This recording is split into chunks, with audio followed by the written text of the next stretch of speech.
Again, if I'm watching a romance, I want to fall in love with the romance as well as the members partaking in the romance. 안녕하세요 여러분, 저는 Maria입니다. 오늘은 forecasting love and weather 대해서 얘기할 거예요. Okay, I have moved again, I know.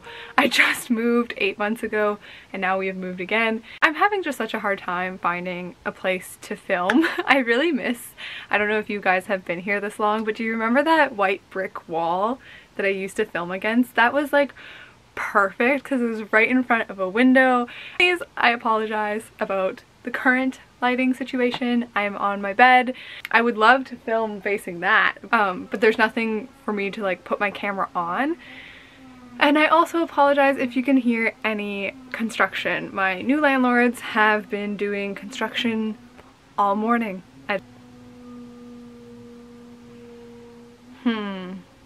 I'll be right back.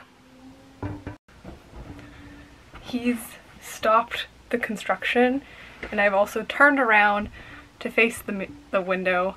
Again, not really a fan, but I think it looks better than the yellow light that was going on. I'll figure it out, you guys. I promise. I'll figure out the filming situation. Review를 시작해요. Other synopsises will have you believing that forecasting love and weather is a slice of life office place romance with the quirky setting of the head meteorologist office in Seoul.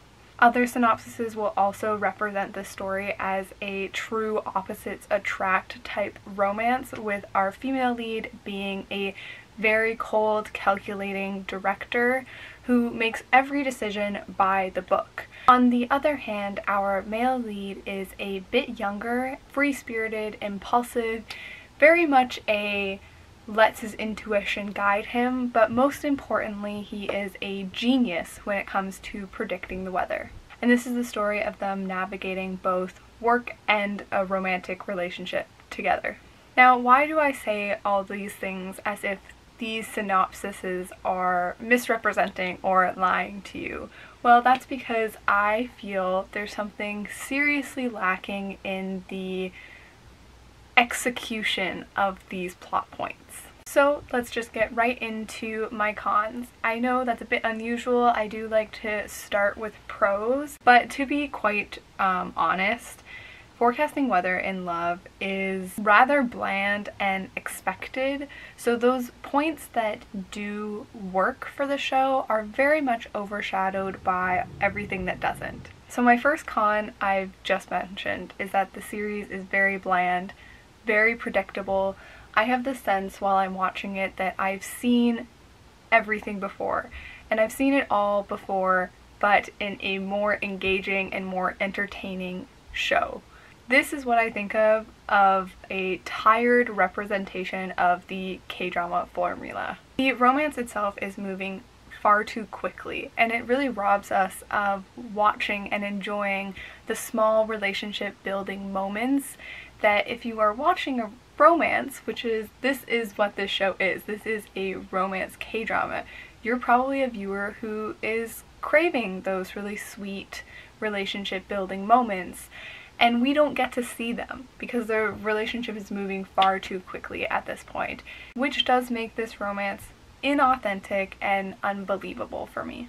I am not invested in the two together whatsoever. I don't believe it at all.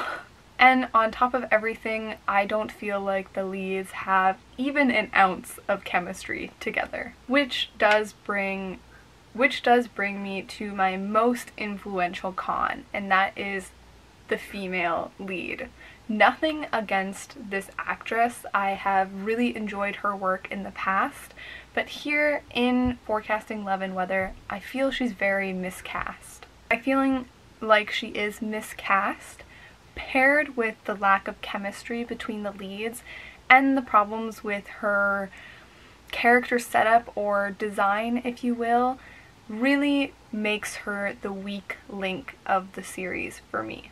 A lot of her character traits are told to you as the viewer. Now, that's not a problem if there are subsequent scenes reinforcing all the information that was previously told to you.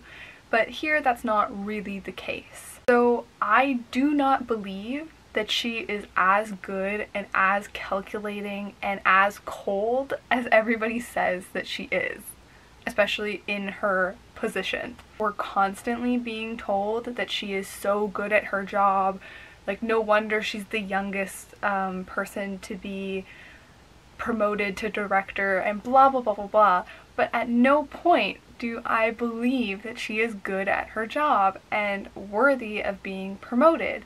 I guess good is probably not the best term. Like, I believe she's adequate. Like, I believe she does the job adequately. But I don't understand why she was promoted. And that's the crux of the problem. Now, I can hear some of you who have seen the show already typing below, you know, like, Marie, that's the point of the show. Like, the point is to show that she needs to grow into her new director leadership position.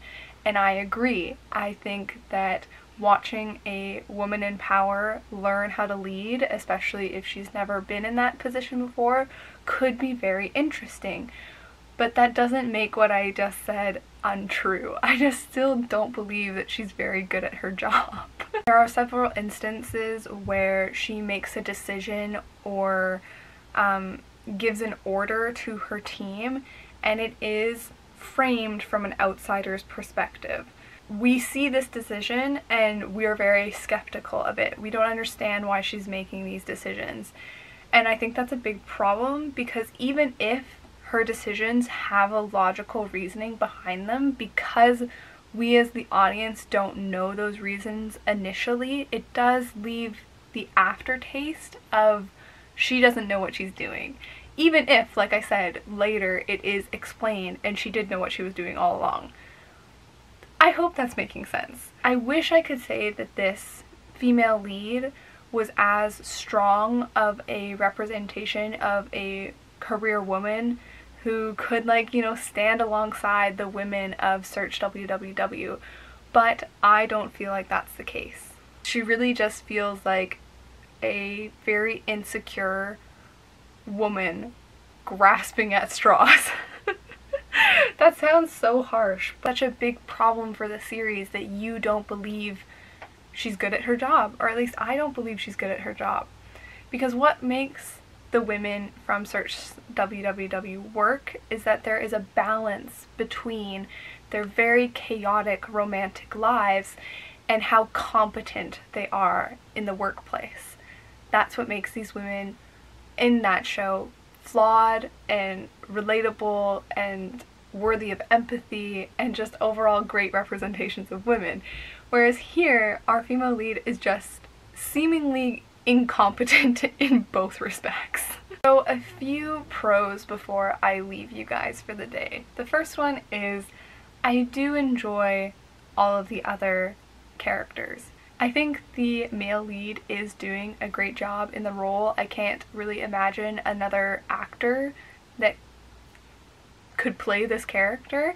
I am thinking though that he might be getting a bit overexposed. I would love to hear your guys' opinions on this, because he's definitely all over Netflix. Then other supporting characters that I'm really enjoying are the secondary male and female lead. At least I'm thinking of them as the secondary male and female lead, being like both of our leads' exes who end up in a relationship together. I know they are not presented as likable characters. I get that, but they're still entertaining to watch. And then I'm also really enjoying watching the senior forecaster and some of the struggles that he's having at home with his wife and daughter. That whole situation I think is beautifully written and acted. It's very believable. Am I gonna keep watching Forecasting Love and Weather? No, I'm not. Time of filming this, it's Sunday, so I have 2 new episodes I could watch at this point, but I have zero desire to do so. Like I said, I'm uninterested in the romance. I feel it has no chemistry, moving too fast for me to really get invested in. Again, if I'm watching a romance, I want to fall in love with the romance as well as the members partaking in the romance. I'm gonna be dropping it. Let me know down below what you guys think of Forecasting Love and Weather, if you've seen it or whether or not you plan to watch it. Have a good day and a good night. Bye.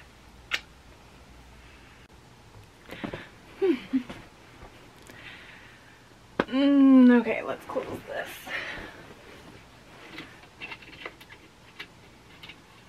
Oh, that significantly cuts down on my light.